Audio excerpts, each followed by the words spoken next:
Hello to all my friends out there. So what I want to do is I want to cook some food like, okay, something's happening, you don't have any money, and you have to eat out of your stockpile.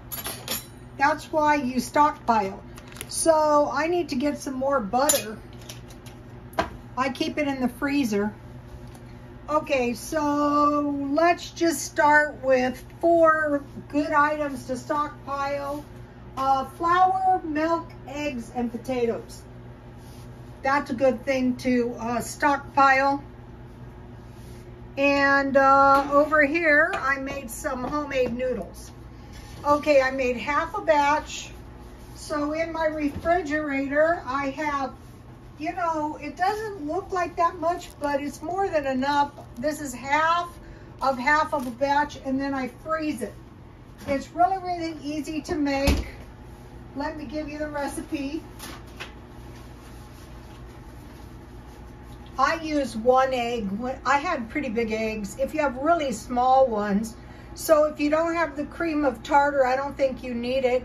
And when you can dry them if you want, but when you make them fresh, you know, they're pretty much ready to go. Or you can dry them, and then, you know, they'll last for a long time. I posted videos of women in Russia making noodles. So I'm going to make some homemade tuna casserole. And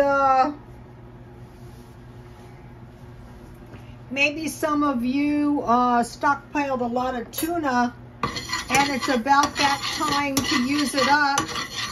So this is a good thing to make because hopefully you stockpiled powdered milk or shelf-stable milk.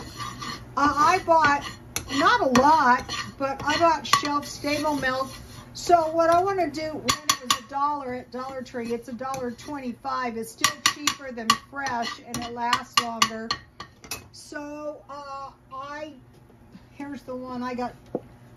For stockpiling, I would suggest whole milk myself.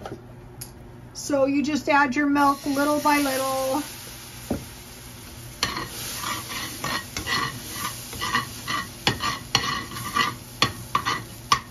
And this is going to be so much better than, say, if you have like a can of food, because this is going to make more food. So I stockpiled 25 pounds of flour, you know, from Smart and Final. And this week I'm probably going to buy another 10 pounds of sugar.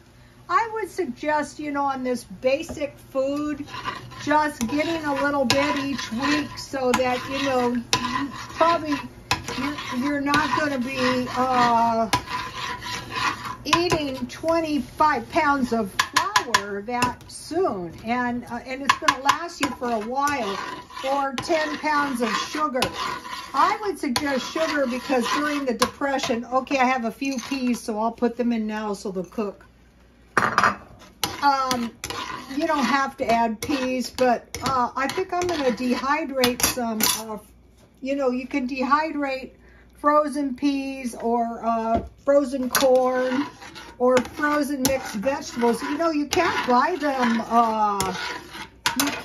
them, you know, already dehydrated.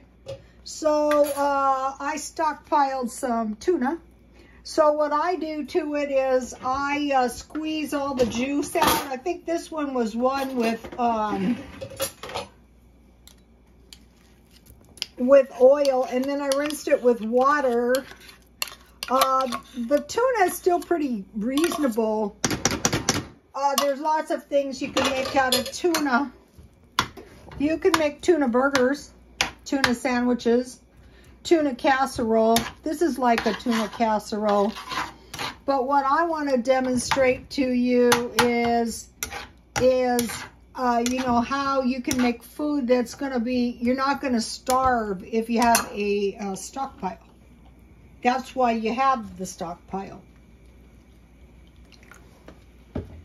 These 25-year food that I wouldn't suggest going that route.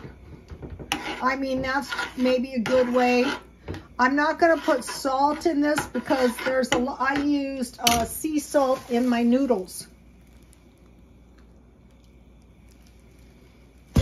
Once you learn to make gravy and you learn to make noodles, you're going to be in so much less danger of ever going hungry. And you need oil or at least bacon grease, you know.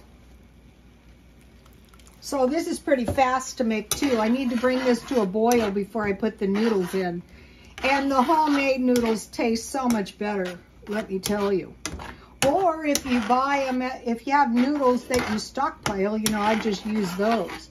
But after you use them up, then go ahead and get yourself some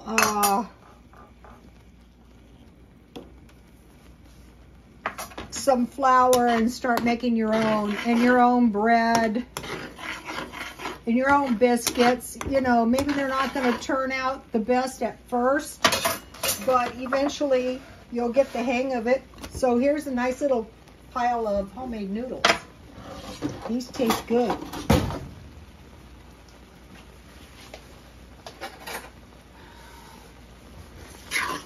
So you might be thinking, that's a high carb meal. Put this into your back of your mind in case, you know, look at those people in the Ukraine with the armies over there.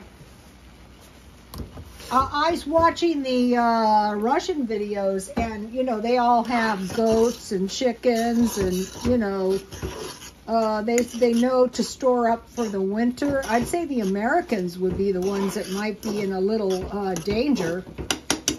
Not all the Americans, but bad things can happen. I've been through some pretty harrowing. See how the noodles are almost done? Okay, I want to switch gears for a little bit. And when they're almost done like this, you can put them on low.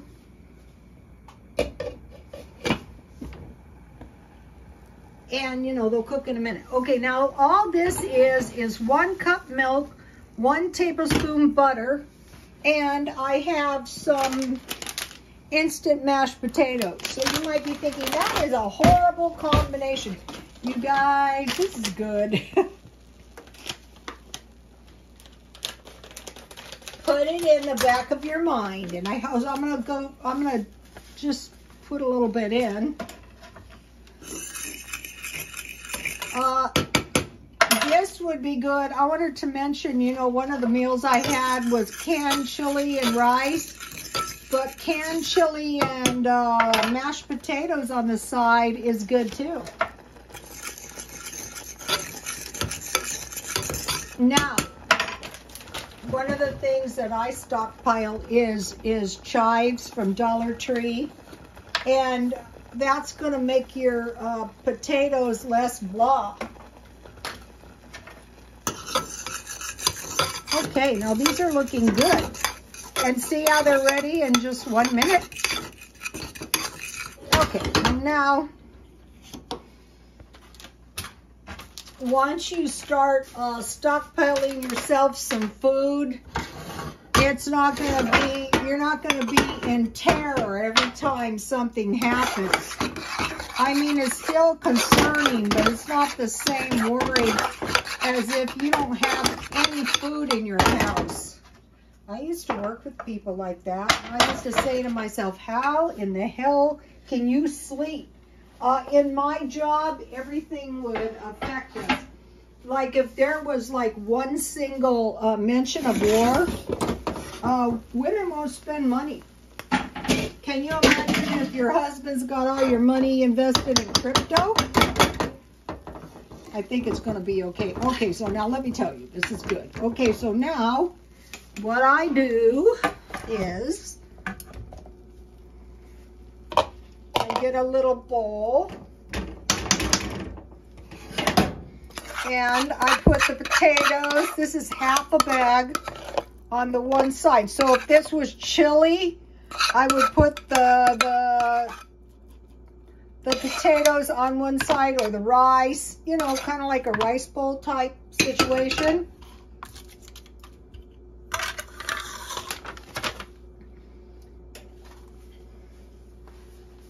And then on the other side, I'm going to put my, this may not look good, but this is really good. And if you want, you can make a lot. I don't really want leftovers. I want to eat this tonight, maybe a little bit tomorrow, and then I want to be totally and completely done with it.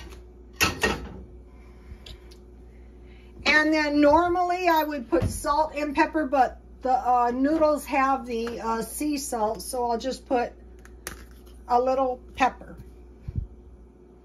Okay, so here you have it.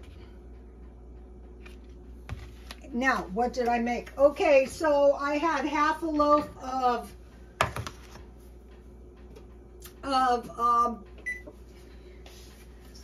homemade bread left, and so I want to eat everything down in my freezer. I just made this, and I used to work in a bakery. When my son was a little boy, I worked at Howard's Bakery in El Cajon. And so, you know, you have a bakery, and what happens? You have leftover bread. So we would sell all of the bread pudding out. And let me give you, this is a good recipe right here, and it's everything in the stockpile. Let me give it to you.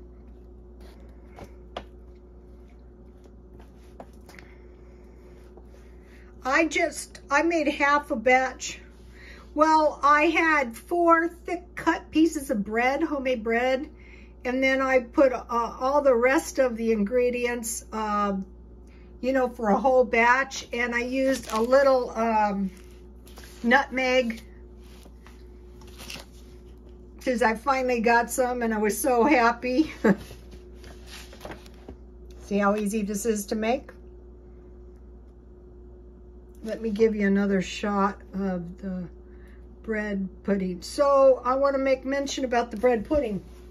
If you have whipped cream, that'd be super duper. But what I did was I checked the middle, you know, I poked a knife in, but I want to show you, the thing is if you get your bread pudding like custard, that is very delicious.